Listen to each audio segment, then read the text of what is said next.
Welcome to the final part of the series, editing. When the page is finished, the paper has soaked up so much water that it is bent completely out of shape, and it has become pretty much impossible to flatten it again. In order to scan the page evenly without having the wavy parts become blurry due to them curving away from the scanning bed, I have to put quite heavy weights on my scanner. For that, I'm using a huge toolbox, a smaller box with nails and screws, and an electric screwdriver.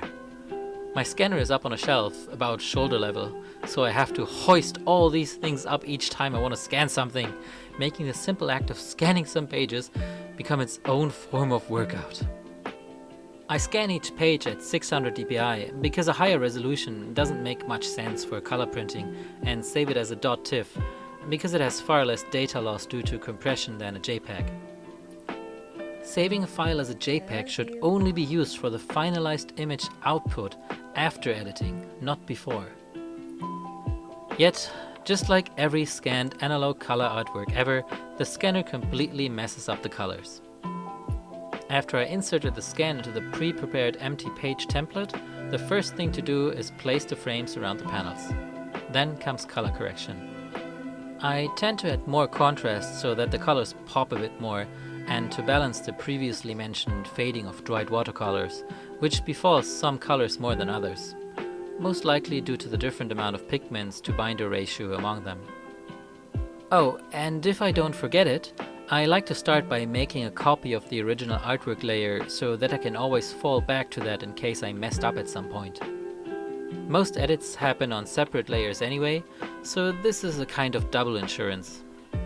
The scanner picks up every bit of dust on the glass, paper and in between, and no matter how meticulously I try to keep it clean, there's always some speck of dust that gets in the way.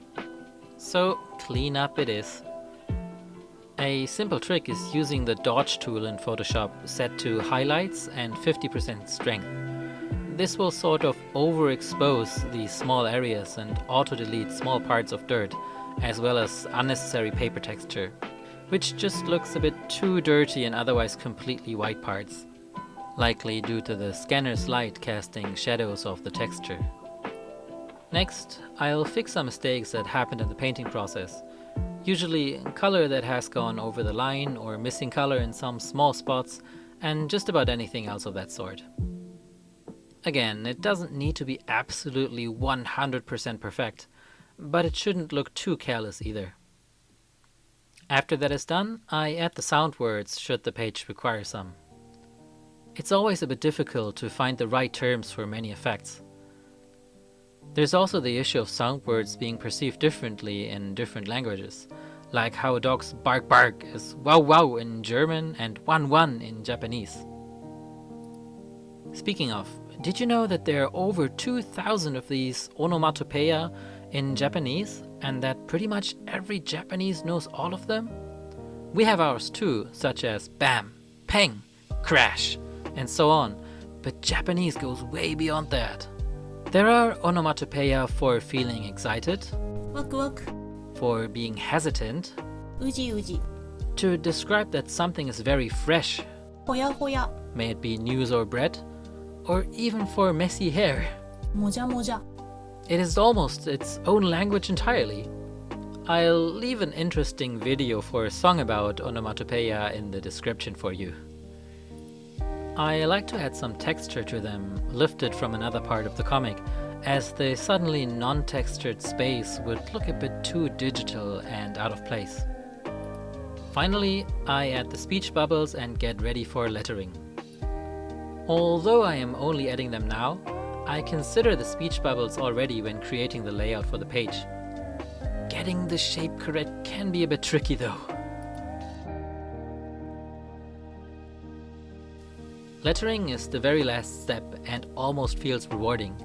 Inserting the dialogue makes everything come to life and connect, and now the page truly starts feeling like a comic page. At some point, I would like to create my own handwritten font, most likely before actually printing the comic, but for now, this will do.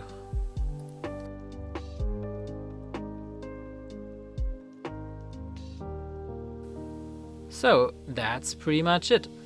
Here's the final page. What do you think? Did it take longer than you'd anticipated? There were quite a few steps involved, right? Anyway, I do hope you enjoyed watching the process in its entirety, and thank you for sticking around to the end. See you next time.